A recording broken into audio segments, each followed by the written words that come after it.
Mwiriwe neza kandi amahoro y'Imana abane namwe, meze mute? Twe turi amahoro, mwemeze mute? Mujye munsubiza muri komenti ko mumeze. Njye meze neza nta kibazo, ndashima Imana cyane, ndashima Umwami Yesu. Umunsi nifuje kwigisha agasitire keza k'umukunga,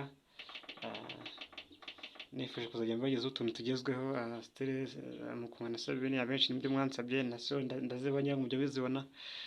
Turimo dutandukanye twe gucuranga turirimbo notes, ariko abenshi mukunda izi style, niyo mpamvu nzibagezaho ku bwinshi cyane, kuko ibyo mwansabye kugira ngo njye mbafasha mu byo gucuranga ni gute umuntu yacuranga nyine umukunga neza, style ya sabine neza. Ariyo mpamvu nyine twiga bino bintu buri munsi. Yego rero uyu munsi nabateguriye iri somo. Voice ndimo ndakoresha right 1, ndimo ndakoresha stage EP, right 2 ndimo ndakoresha ibyo bita concert gaita.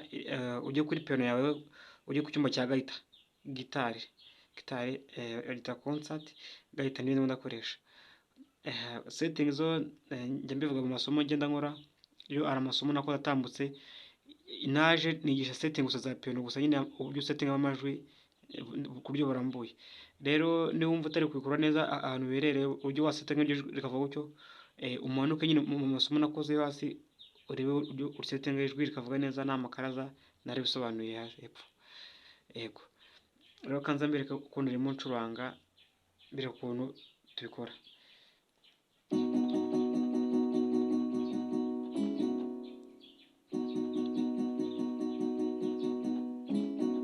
Sibyo?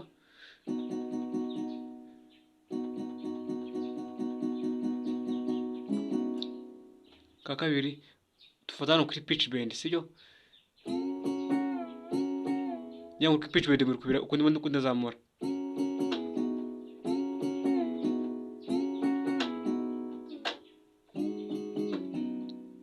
Ka mbere, ka kabiri,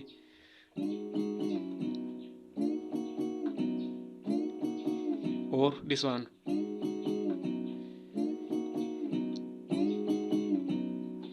Kadusubire ka mbere,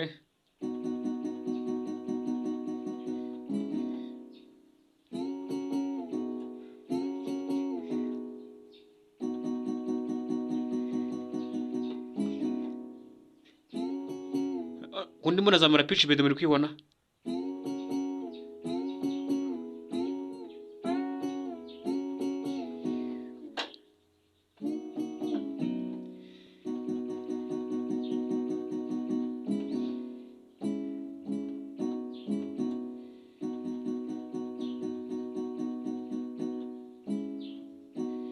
Kabiri twazamuye pitch bend here at left,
Asante sana, iri niryo somo nari nabateguriye uyu munsi.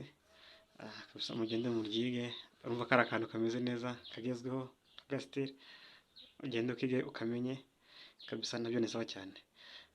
Icyo musaba nta kindi ni ukora subscribe, like, share, comment kuri iyi channel kugira ngo tujye tubona umunsi ku wundi mbagezaho amasomo kuri gucuranga umunsi ku wundi.